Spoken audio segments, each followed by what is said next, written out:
नमस्कार प्राइम न्यूजमा स्वागत छ। म दृष्टिबाणी धिताल र म एलिना केसी। सुरु गरौँ अहिलेसम्मका हेडलाइन्सबाट।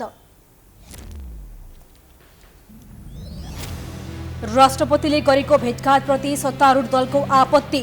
संसदको सिफारिस प्रमाणीकरण गर्नै पर्ने जुकिर सल्लाहकार भन्छन् राजीनामा र प्रमाणीकरण दुवै असम्भव।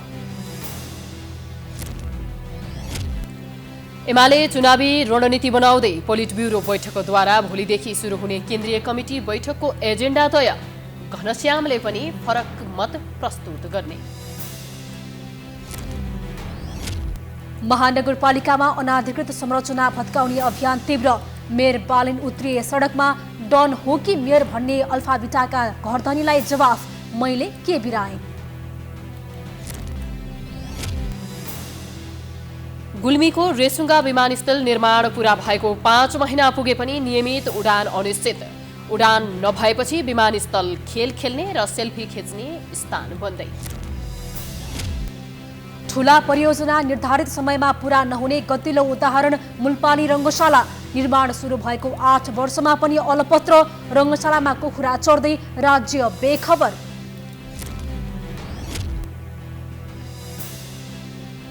तिब्बत पठारका केही भागसहित चीनको विशाल भूभागको आधा भाग खडेरीको चपेटामा। जलवायु परिवर्तनका कारण खडेरी झन तीव्र हुँदै। र 9 राष्ट्रिय खेलकुद प्रतियोगिताको तयारी तीव्र पारेको राखेपद्वारा जानकारी। स्वर्ण, रजत र काँस्य गरी कुल 1386 वटा पदकका लागि प्रतिस्पर्धा हुने। अब प्राइम न्यूज विस्तारमा। अहिलेकै नागरिकता विधेयकमा रहेकै प्रावधानसहित नेकपा एमालेको सरकारले पठाएको नागरिकता अध्यादेश बिना हिचकिचाहट जारी गरेकी राष्ट्रपति विद्यादेवी भण्डारीले संसदका दुवै सदनबाट पारित नागरिकता विधेयकमा भने अड्को थापेकी छन्, जसको कारण सरकार र राष्ट्रपति बीचको विवाद उत्कर्षमा छ। एक रिपोर्ट। विधेयकको विषयमा सरकार र राष्ट्रपति बीच विवाद उत्कर्षमा छ। प्रतिनिधि सभा र राष्ट्रिय सभाबाट पारित भएको विधेयक प्रमाणीकरण नगरी राष्ट्रपतिले संसदमै फिर्ता पठाएपछि विवाद सतहमा आएको हो। सरकारले पुनर्विचारका लागि संसदमा पठाइएको विधेयक जस्ताको त्यस्तै पारित गरेपछि राष्ट्रपति र सरकार बीच थप विवाद चुलिएको हो। राष्ट्रपतिले फिर्ता पठाएपछि प्रतिनिधि सभाले पारित गरे पनि राष्ट्रिय सभामा भने अझै विचाराधीन छ। राष्ट्रिय सभामा पनि सत्तापक्षकै बहुमत भएकाले यहाँबाट पनि विधेयक जस्ताको त्यस्तै पारित हुनेछ। त्यसकारण राष्ट्रपतिसँग विधेयक प्रमाणीकरण गर्नुको अर्को विकल्प भने छैन। तर राष्ट्रपतिका राजनैतिक सल्लाहकार लालबाबु यादव पनि विधेयक संविधान विरोधी भएकाले राष्ट्रपतिले प्रमाणीकरण नगर्ने बताउँछन्। राष्ट्रपति संविधानको संरक्षक भएकाले संविधानको रक्षाका लागि अडान लिनु राष्ट्रपतिको दायित्व भएको यादवको तर्क छ।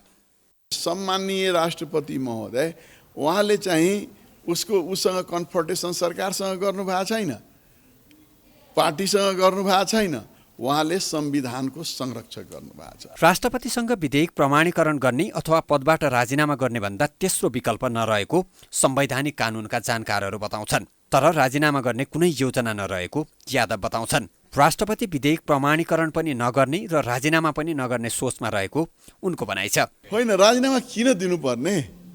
संविधानलाई उहाँलाई त इलेक्टेड बनाएको, उहाँले व्यक्ति होइन, त्यो संस्था हो। संस्थाले राजीनामा दिनु हुँदैन। राष्ट्रपतिले संविधानको रक्षाका लागि यस्तो कदम चाल्ने दाबी गरे पनि राष्ट्रपतिले संविधानको व्याख्या गर्न मिल्छ त भन्ने प्रश्न पनि स्वाभाविक रूपमा उठ्ने नै भयो। संविधानको व्याख्या गर्ने अधिकार राष्ट्रपतिलाई हुँदैन। संविधानको व्याख्या गर्ने अधिकार सर्वोच्च अदालतले मात्र हुन्छ। हाम्रो संविधानमै लेखा छ त्यो। हाम्रो संविधानको व्याख्या, अन्तिम व्याख्या गर्ने अधिकार सर्वोच्च अदालतले मात्र छ। त्यसकारणले राष्ट्रपतिले यो संविधानसँग विरोधाभास भयो भनेर नगर्ने भयो भने त कुनै पनि विधेयक पारित नहुन सक्छ। अहिलेसम्म राष्ट्रपतिले आफ्नो संवैधानिक अधिकार प्रयोग गरेकी छन्। संसदले पनि आफ्नो संवैधानिक अधिकार प्रयोग गरेको छ। राष्ट्रपतिले फिर्ता पठाएपछि नागरिकता विधेयक राष्ट्रिय सभामा भने अझै विचाराधीन अवस्थामै छ। यस्तो अवस्थामा हल्ला र अनुमानको भरमा कुनै पनि धारणा बनाउन नहुने संविधानविद तथा कांग्रेस नेता राधेश्याम अधिकारीको भनाइ छ।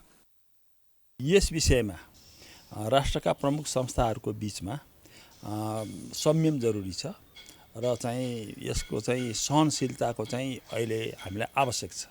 यसलाई चाहिँ के छ भने चर्काउने होइन कि यसलाई चाहिँ के छ भने बुद्धिमत्तापूर्वक ढङ्गले यसलाई सल्टाउने उपाय खोज्नुपर्छ भन्ने मलाई लाग्छ। प्रधान सेनापति र पूर्व सुरक्षा अधिकारीसँग पनि परामर्श गरेपछि राष्ट्रपतिको अबको कदमलाई पनि चासोका साथ हेरिएको छ। प्रतिनिधि सभाले पारित गरेर दोस्रो पटक पठाइसकेको नागरिकता विधेयक राष्ट्रिय सभाबाट समेत पारित भएपछि प्रमाणीकरणका लागि फेरि राष्ट्रपतिकोमा पुग्नेछ। यसअघि 15 दिन अल्झाएर संसदमै फिर्ता पठाए पनि यो पटक भने उनलाई त्यस्तो छुट हुने छैन। सत्ता गठबन्धन भने एमालेले पठाएको अध्यादेश जारी गरेकी राष्ट्रपतिले विधेयकमा अड्को थापेर राजनीति गरेको आरोप लगाएका छन्। तर एमाले राष्ट्रपतिको बचाउमा छ। यही विषयमा कुरा गर्न प्रधानमन्त्रीको सरकारी निवास बालुवाटार पुगेका एमाले अध्यक्ष केपी ओलीले प्रधानमन्त्री शेरबहादुर देउवालाई एमालेको सहमति बिना कुनै पनि दूरगामी असर पर्ने निर्णय नगर्न सचेत तुल्याइसकेका छन्। घटनाक्रम हेर्दा कुरा प्रष्ट हुन्छ कि नागरिकता विधेयक प्रमाणीकरण सम्बन्धी विवाद सामान्य रूपले सल्टिने अवस्था छँदै छैन। प्रधानमन्त्री शेरबहादुर देउवा र प्रधान सेनापति प्रभुराम शर्मा बीच भेटवार्ता भएको छ। कमान्ड सेनापति कोअर्डिनेटिङ कन्फरेन्सको उद्घाटनका लागि जङ्गी अड्डा पुगेका बेला प्रधानमन्त्री देउवा र प्रधान सेनापति शर्मा बीच भेट भएको नेपाली सेनाका प्रवक्ता नारायण सिलवालले जानकारी दिए। प्रधान सेनापति शर्मा सहित करिब 100 जना जर्नलले बुधबार राष्ट्रपति विद्यादेवी भण्डारीसँग भेट गरेका थिए। राष्ट्रपति र प्रधान सेनापति बीचको भेटलाई राष्ट्रपति कार्यालयले सामान्य भने पनि बढ्दो राजनैतिक घटनाक्रमका बीच जानकारहरूले उक्त भेटलाई अर्थपूर्ण रूपमा हेरेका छन्। त्यसो त राष्ट्रपति नेपाली सेनाको परमाधिपति हो, तर उनले प्रधान सेनापति शर्मालाई अमेरिकी सैन्य सम्झौता स्टेट पार्टनरसिप प्रोग्राम SPP को विषयमा विवाद आउँदा समेत भेटेकी थिएनन्। नेकपा एकीकृत समाजवादीका अध्यक्ष माधव कुमार नेपालले राष्ट्रपति विद्यादेवी भण्डारीको पछिल्लो गतिविधिले आशंका पैदा भएको बताएका छन्। समाजवादी पार्टी पुनर्गठन दिवसका अवसरमा बिहिबार काठमाडौँमा आयोजित कार्यक्रममा नेपालले राष्ट्रपति भण्डारीको पछिल्लो गतिविधिका बारेमा गठबन्धन बैठकमा पनि छलफल भएको र कतै अनिष्ट त हुन लागेको होइन भन्ने प्रश्न उठेको जानकारी दिए। राष्ट्रपतिले पूर्व आर्मी चिफ बोलाएर भोजन दिने कामले शंका जन्माएको उनको भनाइ छ। अहिले दरबारवाला राजावादी शक्ति कति क्रियाशील छन् भन्नेमा हेरिरहेको उनले बताए।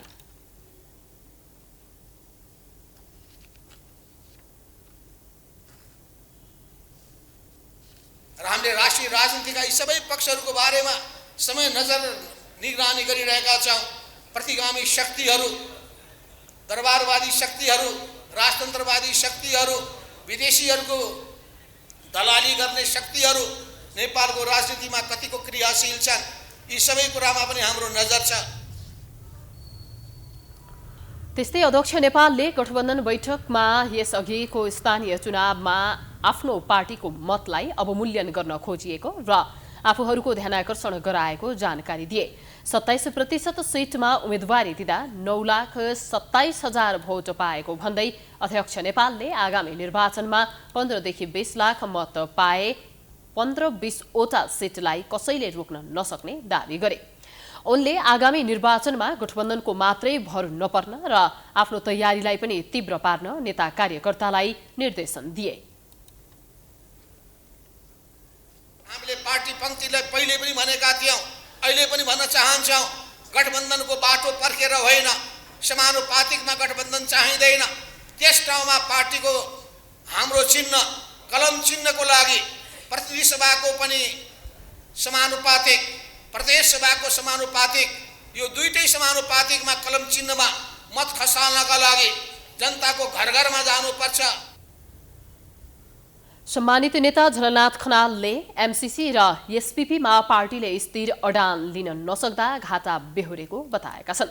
ती मुद्दामा नेकपा एमाले स्थिर अडान नलिएकाले आकर्षित जनताको पंक्ति पार्टीमा आउनबाट रोकिएको उनको भनाइ छ। नेपाली कांग्रेसले राष्ट्रपति विद्यादेवी भण्डारीले राजीनामा दिने विषय अफवाह मात्रै भएको जनाएको छ। पार्टी कार्यालय सानेपामा आयोजित नेपाल प्रेस युनियनका नवनिर्वाचित केन्द्रीय समितिलाई बधाई तथा शुभकामना कार्यक्रममा प्रवक्ता डाक्टर प्रकाश शरण महतले राष्ट्रपतिको राजीनामा अफवाह मात्रै भएको बताएका हुन्। उनले नेकपा एमाले नागरिकता विधेयकलाई चुनावी एजेन्डा बनाउन खोजेको भन्दै विधेयक राष्ट्रपतिले प्रमाणीकरण गर्नुको विकल्प नभएको जिकिर गरे। त्यस्तै अहिले चाहिँ नागरिकताको विषयलाई अब त्यसलाई चाहिँ अलिकति कन्ट्रोभर्सियल विवादास्पद निर्णय भयो भने जसरी चाहिँ पेश गर्न कोसिस गरिरहेको छ। त्यसमा कुनै सत्यता छैन। जो संविधानले नै दिएको अधिकार नागरिकता जसले प्राप्त गर्ने हो, बाबुआमा नागरिक भएको उसका छोराछोरीले चाहिँ नागरिकता प्राप्त गर्ने जुन अधिकार संविधानले व्यवस्था गरेको छ त्यसलाई चाहिँ कानुनी रूप दिएको हो। त्यसकारण यसमा चाहिँ यस्तो विषयमा चाहिँ मलाई लाग्छ भ्रम सिर्जना गर्नु उपयुक्त होइन। प्रवक्ता महतले तत्कालीन केपी शर्मा ओलीको सरकारले पठाएको अध्यादेश प्रमाणीकरण गरे पनि अहिले अल्झाउन खोजेको बताए। केही दिनमै सत्ता गठबन्धनका नेताहरूले सिट बाँडफाँड टुङ्गो लगाउने समेत उनले जानकारी दिए। सत्ता गठबन्धनको बैठकले चुनावी तालमेलका लागि सबै निर्वाचन क्षेत्रको अवस्थाका बारेमा प्रतिवेदन बुझाउन मातहतको कार्यदललाई निर्देशन दिएको छ। प्रधानमन्त्री निवास बालुवाटारमा बिहिबार बसेको गठबन्धन बैठकले 165 निर्वाचन क्षेत्रको अवस्थाका बारेमा प्रतिवेदन बुझाउन कार्यदललाई निर्देशन दिएको कांग्रेस नेता एवं सञ्चार मन्त्री ज्ञानेन्द्र बहादुर कार्कीले बताए। अब कार्यदल बसेर सबै निर्वाचन क्षेत्रको अवस्थाका बारेमा छलफल भएको प्रतिवेदन तयार गरी शीर्ष तहमा बुझाइने उनले बताएका छन्। कार्यदलले सिट बाँडफाँडमा दलहरूले गरेको दावी समेत शीर्ष तहलाई बुझाउने तयारी गरेको छ। कार्कीले छिट्टै सिट बाँडफाँडका विषय टुङ्गोमा पुग्ने दावी गरे। र आज हामी 4 बजे कार्यदलको बैठक बसेर आज शीर्षस्थ नेताहरूले दिएको निर्देशन अनुसार कार्यदलले समग्र रूपमा छलफल गरेर प्रतिवेदन नेतृत्वलाई बुझाउने आज निर्णय भएको छ।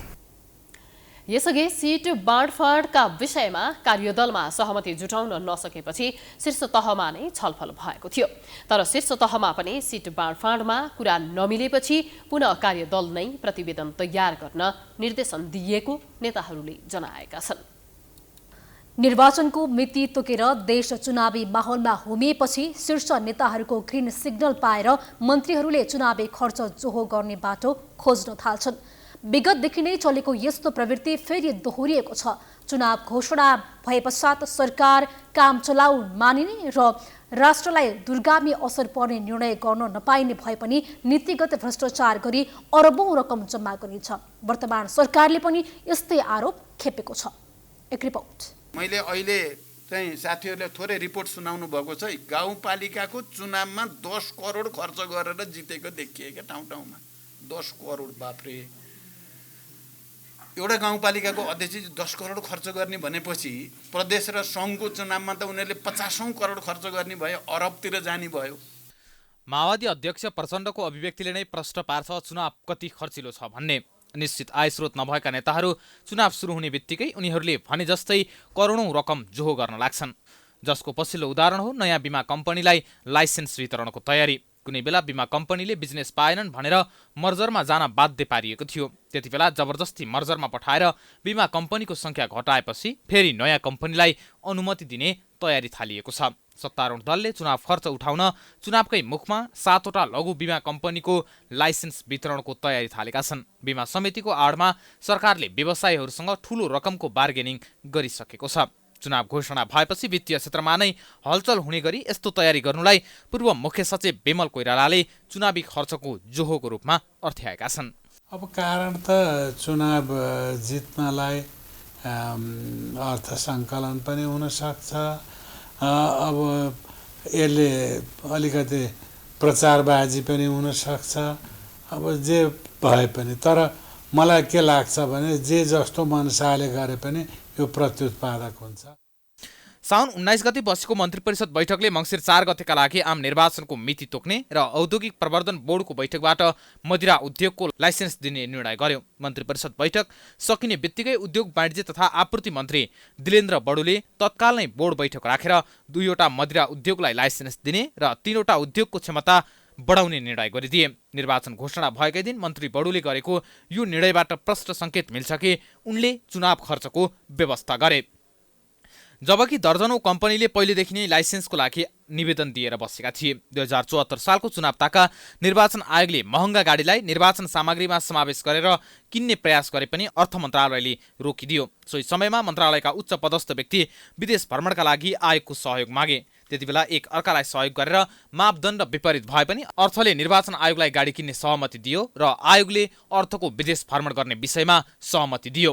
यसरी स्वार्थ गाँसिएको विषयमा फरक निकाय नै भए पनि एकै ठाउँ उभिएर सरकारी सम्पत्तिको दुरुपयोग गरिरहेका हुन्छन्। पूर्व मुख्य सचिव कोइरालाले चुनाव घोषणा भएपछि कुनै प्रकारको नीतिगत निर्णय गर्नु खुल्लमखुल्ला भ्रष्टाचार भएको टिप्पणी गर्छन्। अब यो चुनाव घोषणा गरिसकेको चुनावी सरकारले राष्ट्रिय महत्त्वका ठुला निर्णयहरू गर्नु हुँदैन।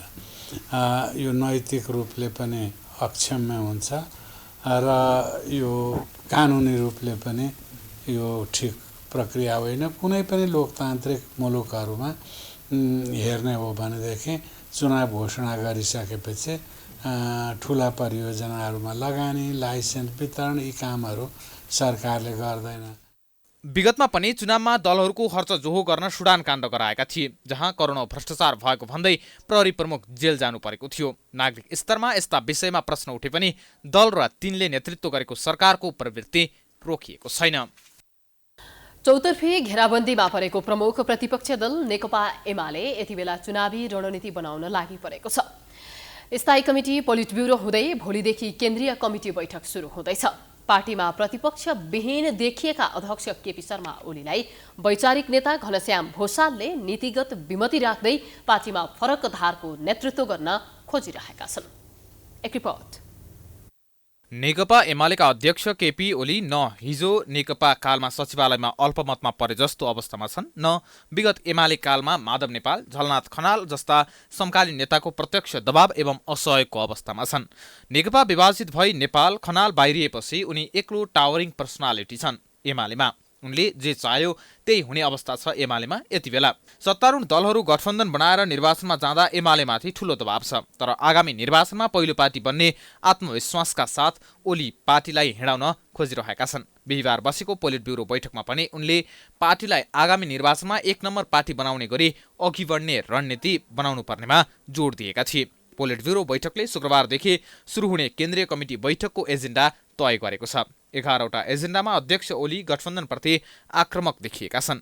केन्द्रीय कमिटी बैठकमा पेश हुने एजेन्डाबारे प्रचार विभाग प्रमुख पृथ्वी सुब्बा गुरुङ। अहिलेको राष्ट्रिय अन्तर्राष्ट्रिय परिस्थिति, अहिलेको सत्ता गठबन्धनको गलत क्रियाकलाप गतिविधि, त्यसका निर्णयहरू, त्यसले नेपालको राष्ट्रिय स्वाधीनताको मुद्दामा पारेको असर, लोकतन्त्रलाई कमजोर बनाएको, भ्रष्टाचार मौलाउँदै गएको, मुद्रास्फीति र मूल्यवृद्धि हुँदै गएको स्थिति र यो सबै परिस्थितिको बारेमा पनि हाम्रो पार्टी अध्यक्षले भोलि प्रस्तुत हुने राजनीतिक प्रतिवेदनको सारांश बताउने क्रममा त्यो कुरा बताउनु भएको छ। पोलिट ब्युरो बैठकमा लालबाबु पण्डित, काशीनाथ अधिकारी, कर्ण थापा, खिमलाल भट्टराई लगायत 15 जनाले अध्यक्ष ओलीको प्रतिवेदनप्रति जिज्ञासा राखेका थिए। आगामी चुनावको तयारी हामी कसरी गर्छौँ, साथै विगतको स्थानीय तहको निर्वाचनको समीक्षाका बारेमा पनि उहाँले चर्चा गर्नुभएको छ र त्यो समीक्षाको बारेमा कुराकानी गर्दाखेरि धेरै ठाउँमा सत्ताको डरलाग्दो र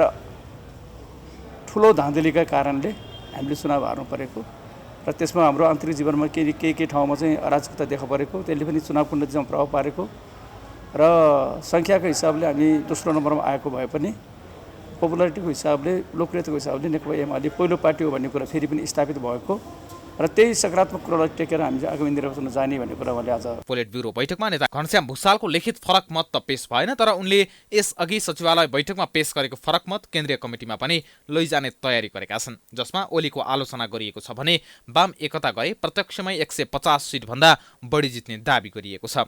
विगतमा एक टेलिभिजन अन्तर्वार्तामा ओली विरुद्ध अभिव्यक्ति दिएको भन्दै भूषाललाई अनुशासन आयोगले कारबाहीको सिफारिस गरेको थियो, तर त्यो त्यसै फासफुस भयो। अन्य फोरमा पार्टी नेतृत्वप्रति कटाक्ष गर्ने भीम रावल पार्टीका कुनै पनि कमिटीमा छैनन्। कमिटीमा लिखित रूपमा असहमति दर्ता गर्ने, अध्यक्षको प्रतिवेदनलाई चुनौती दिने, पार्टीभित्रको प्रतिपक्षी बनेका भूषाल केन्द्रीय कमिटीमा कसरी प्रस्तुत हुन्छन् र केन्द्रीय सदस्यहरूले उनको विचारलाई कसरी ग्रहण गर्छन् त्यो भने प्रतीक्षाकै विषय छ।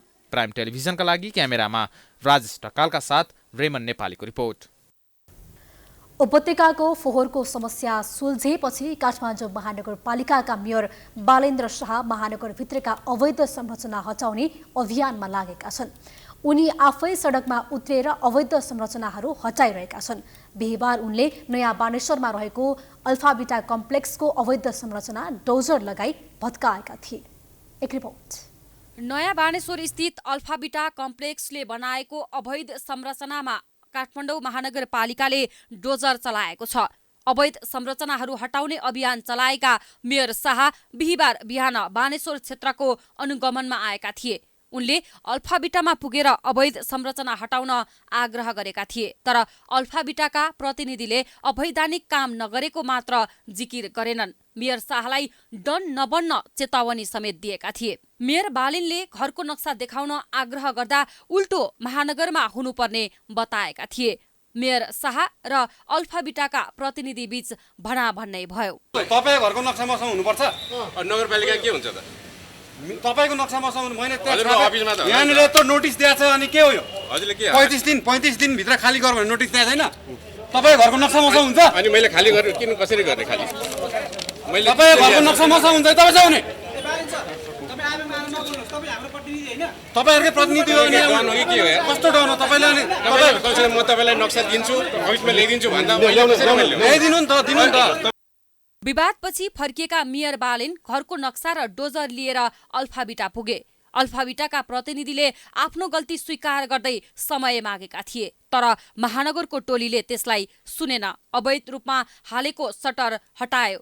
फार्मेसी खाली गर्न लगाएर महानगरको टोलीले अवैध रूपमा बनाइएको संरचनामा डोजर चलायो।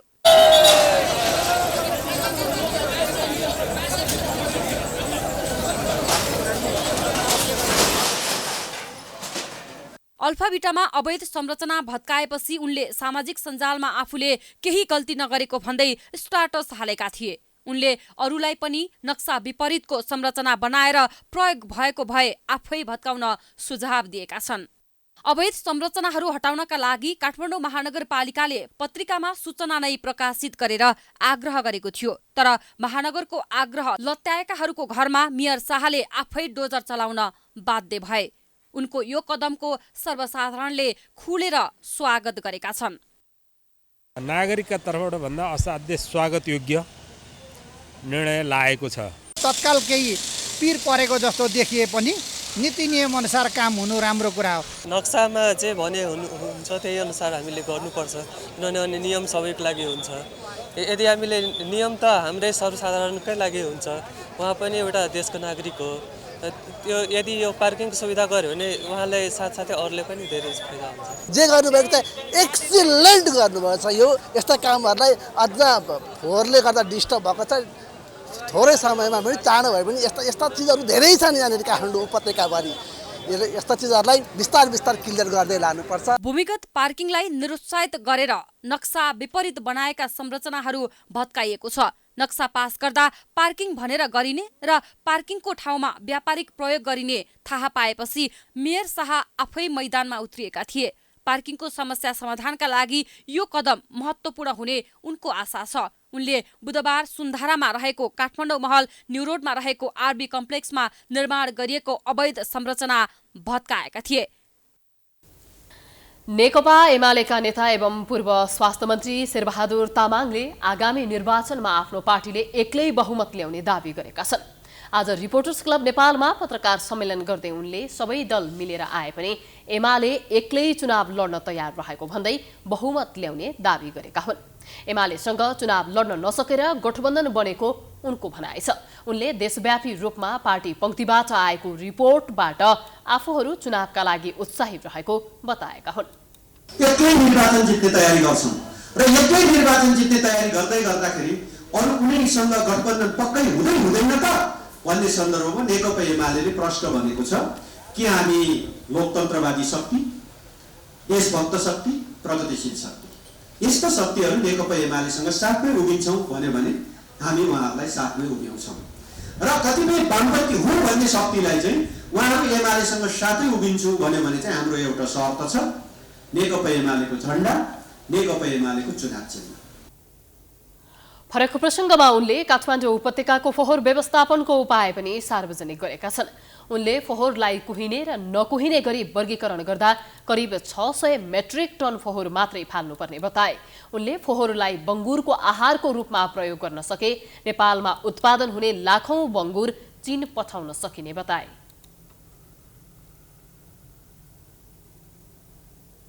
डम्पिङ साइट फोहोरको दीर्घकालीन व्यवस्थापन होइन, no dumping site, dumping site बेगर पनि यसरी चाहिँ रोजगारी वृद्धि, आर्थिक उपार्जन र अनि त्यसपछि काठमाडौँ उपत्यकाका जनतालाई दिनदिनै वास्तवमा सफाई। कुनै पनि सडकको किनार, बिजुलीको पोल, नदी किनार फोहोर डम्प गर्ने ठाउँ हुँदैन र हामीले यति धेरै अमानवीय काम गरिरहेका छौँ। त्यसो भएको कारणले देशैभरिका नगरपालिकाहरू, काठमाडौँ उपत्यकाले त सोचिहाल्नु पर्यो तुरुन्तै के अब नयाँ मेयर आउनु भएको छ र यो तर्फ वास्तवमा बजेट छुट्यौँ। उनले फोहोर मैला व्यवस्थापनमा एमालेले राजनीति गर्यो भन्ने आरोप अस्वीकार पनि गरे। उनले फोहोरमा राजनीति कसैले पनि गर्न नहुने स्पष्ट पारे। कोरोना संक्रमणबाट पछिल्लो 24 घण्टामा 3 जनाको मृत्यु भएको छ भने थप 444 जना संक्रमित भएका छन्। स्वास्थ्य तथा जनसङ्ख्या मन्त्रालयका अनुसार 4954 जनाको परीक्षणमा 444 जनामा संक्रमण पुष्टि भएको हो।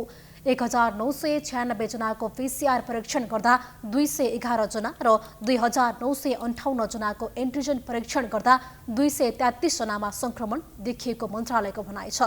यस्तै बिहीबार कोरोना सक्रिय संक्रमितको संख्या 4179 पुगेको छ। पछिल्लो 24 घण्टामा 307 जना संक्रमणमुक्त भएका छन्। गुल्मीको रेसुङ्गा विमानस्थल निर्माण कार्य सम्पन्न भएको 5 महिना पुग्दै लाग्दा पनि नियमित उडान कहिले हुन्छ भन्ने टुङ्गो लागेको छैन। ढिलै भए पनि विमानस्थल निर्माणको कार्य सम्पन्न हुँदा खुसी भएका गुल्मेली जनता नियमित उडानको पर्खाइमा बसेका छन्। एक रिपोर्ट। 2063 सालमा तत्कालीन संस्कृति तथा पर्यटन मन्त्री प्रदीप कुमार गेवालीले शिलान्यास गरेको रेसुङ्गा विमानस्थल अन्ततः 15 वर्षपछि निर्माणको काम सम्पन्न भएको छ। राजनीतिक खिचातानी र दलगत स्वार्थका कारण साना ट्युनेटर चल्ने विमानस्थल बनाउन गुल्मीका नेता तथा सरकारी संयन्त्रलाई 15 वर्ष लाग्यो। यो बीचमा नागरिकलाई जहाजमा उडाउने सपना देखाएर प्रदीप गेवालीले 2 पटक र चन्द्र भण्डारीले 1 पटक चुनाव जिते। तर नागरिकको विमान चढ्ने सपना अझै पूरा हुन सकेको छैन। आफ्नै जिल्लाबाट जहाज चढ्ने र रोजगारीको सपना देखेका गुल्मेली जनता निराश हुँदै अन्यत्र जान बाध्य छन्।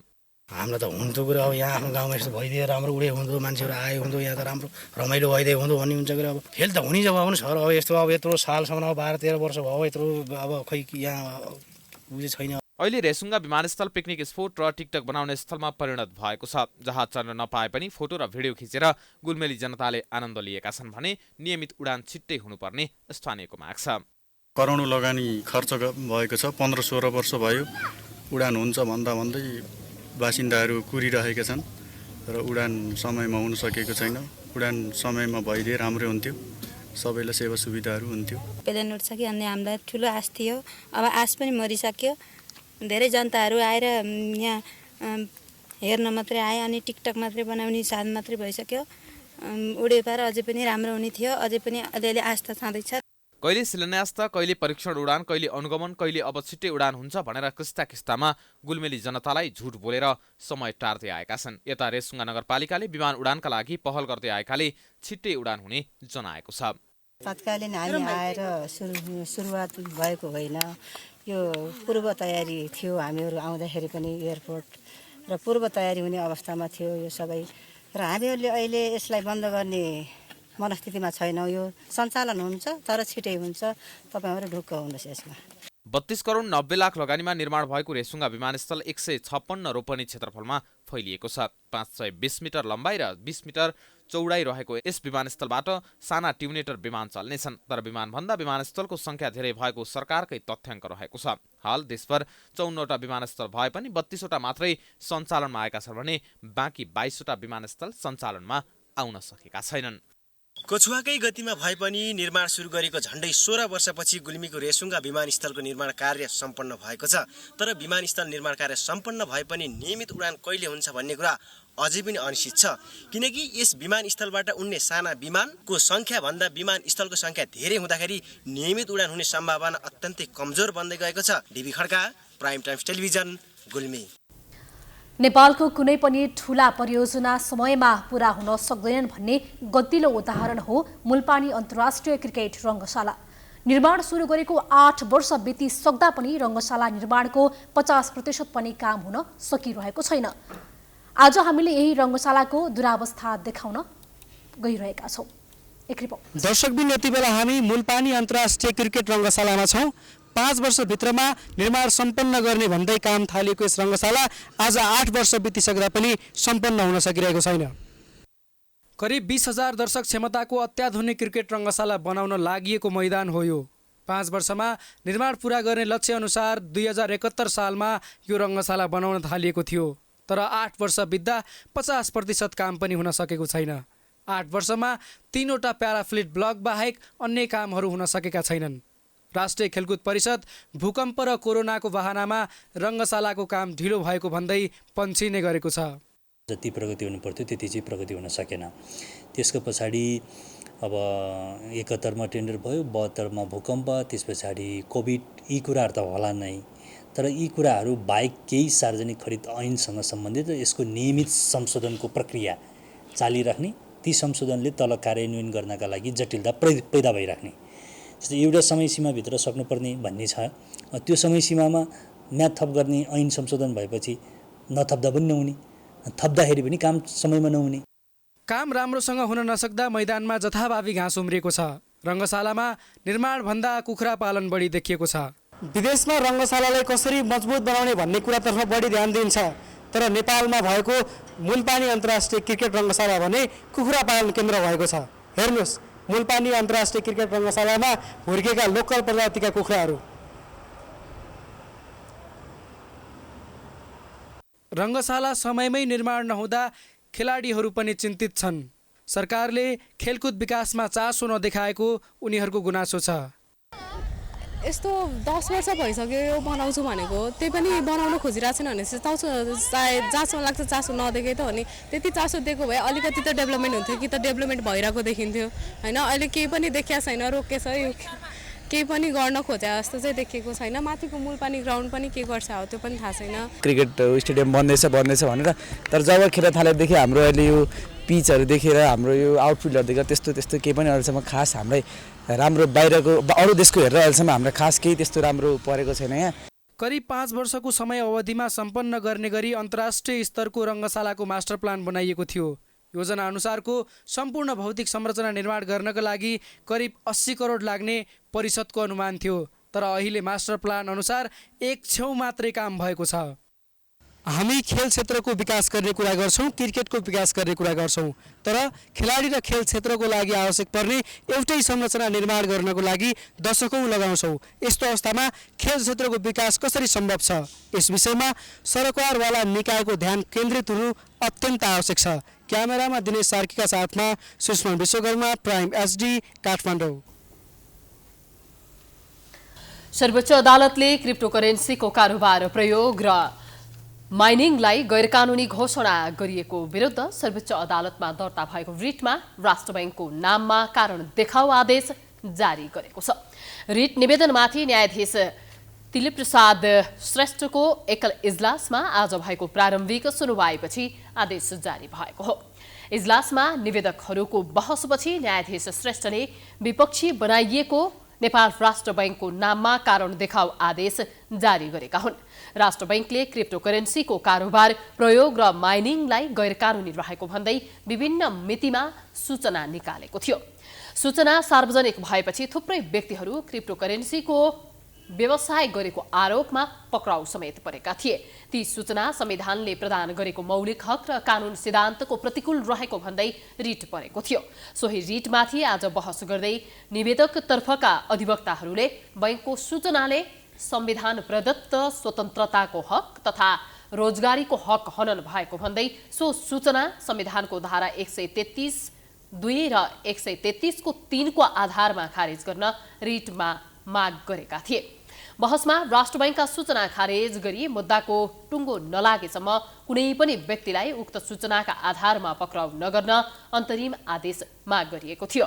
तर इजलासबाट माग अनुसार अन्तरिम आदेश भने जारी भएन। राष्ट्रिय खेलकुद परिषद राखेपले आसन्न 9औं राष्ट्रिय खेलकुद प्रतियोगिताको तयारी तीव्र पारेको छ। प्रतियोगिता सुरु हुन 50 दिन मात्र बाँकी रहँदा राखेपले बिहीबार काठमाडौँमा पत्रकार सम्मेलन गर्दै विभिन्न तयारीहरू तीव्र रूपमा अघि बढेको जनाएको हो। प्रतियोगिताका लागि 36 वटा खेलका खेलाडी कोटा र खेल इभेन्ट्स स्वीकृत गरिएको छ भने स्वर्ण पदक 393, रजत पदक 393 र काँस्य पदक 600 रहने राखेपले जनाएको छ। त्यस्तै प्रतियोगिताका लागि 60 करोडको बजेट सुनिश्चित भएको र पहिलो किस्ता बापतको 10 करोड निकासा भइसकेको राखेप सदस्य सचिव टंकलाल घिसिङले जानकारी दिए। कामका निमित्त एउटा गति लिने गरी स्वरूप प्राप्त भइसकेको छ।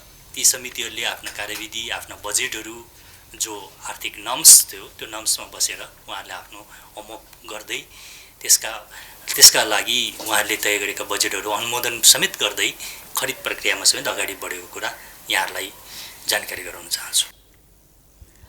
प्रतियोगिताका लागि उपसमितिहरूको कार्यविधि तथा कार्यतालिका बनाई काम प्रारम्भ भएको छ।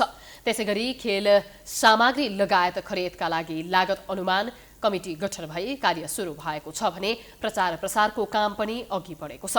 खेल सामग्री, खेल पोसाक, किड्स ब्याग लगायतका अनलाइन टेन्डर सूचना गरिसकिएको, राष्ट्रिय ट्रफी विजेता ट्रफी र मेडलको नमुना सङ्कलन कार्य भई खरिद प्रक्रियाका लागि अगाडि बढिसकेको र उद्घाटन तथा समापन समारोहका लागि उपसमितिबाट खरिद प्रक्रिया सुरु भएको समेत घिसिङले जानकारी दिए। क्रिकेट खेलाडी संघ नेपाल सिप्यानले आयोजना गर्दै आएको क्रिकेट अवार्ड यस वर्ष भाद्र 24 गते हुने भएको छ। बिहीबार काठमाडौँमा पत्रकार सम्मेलन गर्दै सिप्यानले भाद्र 24 गते काठमाडौँमा एक समारोहको आयोजना गरेर 5 विधामा अवार्ड वितरण गरिने जनाएको हो। आयोजकले यस वर्ष विभिन्न 5 विधामा अवार्ड वितरण गरिने जनाएको छ। यस वर्ष क्रिकेट खेलाडी पुरुष, वर्ष क्रिकेट खेलाडी महिला, वर्ष उदीयमान क्रिकेट खेलाडी, वर्ष उत्कृष्ट क्षण र विशेष अवार्ड गरी 5 विधामा पुरस्कार वितरण गरिने क्रिकेट खेलाडी संघ नेपालका महासचिव पारस खड्काले जानकारी दिए। एनसीसीएस सिप्यान क्रिकेट अवार्ड्स 2022 को आयोजना आगामी मिति 2079 भाद्र 24 गते 9 सेप्टेम्बर 2022 शुक्रबारको दिन सिप्यानको वार्षिक साधारण सभाको पूर्व सन्ध्यामा रहेको एक समारोहको बीच गरिने व्यवहार जानकारी गराउन चाहन्छु। यो कार्यक्रमको मुख्य प्रायोजक तथा टाइटल स्पोन्सरको रूपमा शिक्षाको क्षेत्रमा समर्पित संस्था एनसीसीएस ग्रुप र मिडिया पार्टनरको रूपमा हिमालय टेलिभिजन रहनेछन्। उक्त कार्यक्रममा 5 विभिन्न विधामा पुरस्कार राशिद्वारा खेलाडीहरू पुरस्कृत गरिने कार्यक्रम तय गरिएको छ। वर्ष पुरुष खेलाडी र महिला खेलाडीले अवार्ड सहित जनही 1,32,000 रुपैयाँ, वर्ष उदयमान खेलाडीले 66,000, वर्ष उत्कृष्ट क्षणले भोटिङका आधारमा 66,000 र विशेष अवार्ड विजेताले 1,32,000 रुपैयाँ प्राप्त गर्नेछन्। हामी प्राइम न्यूजको अन्त्यमा आइपुगेका छौं। जाँदै हेडलाइन्स पुनः एकपटक। राष्ट्रपतिले गरेको भेटघाटप्रति सत्तारूढ दलको आपत्ति, संसदको सिफारिस प्रमाणीकरण गर्ने पर्ने जिकिर। सल्लाहकार भन्छन् राजीनामा र प्रमाणीकरण दुवै असम्भव। एमाले चुनावी रणनीति बनाउँदै पोलिट ब्युरो बैठकद्वारा भोलिदेखि सुरु हुने केन्द्रीय कमिटी बैठकको एजेन्डा तय, घनश्यामले पनि फरक मत प्रस्तुत गर्ने।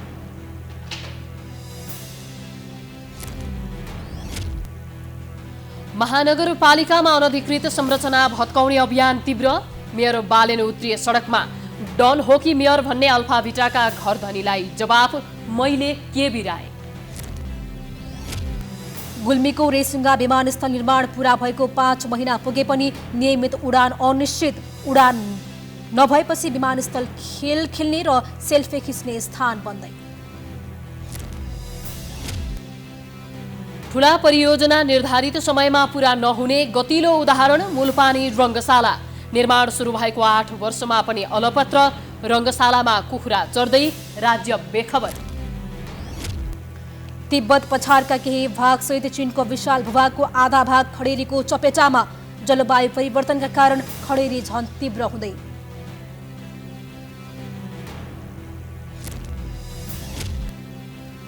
र 9औं राष्ट्रिय खेलकुद प्रतियोगिताको तयारी तीव्र पारेको राखेपद्वारा जानकारी। स्वर्ण, रजत र काँस्य गरी कुल 1386 वटा पदकका लागि प्रतिस्पर्धा हुने। प्राइम न्यूज अहिलेलाई सकियो। यसपछिको प्रस्तुति जनता जान्न चाहन्छन् ऋषि धमलाको साथमा। हेर्दै गर्नुहोला प्राइम टाइम्स HD। नमस्कार।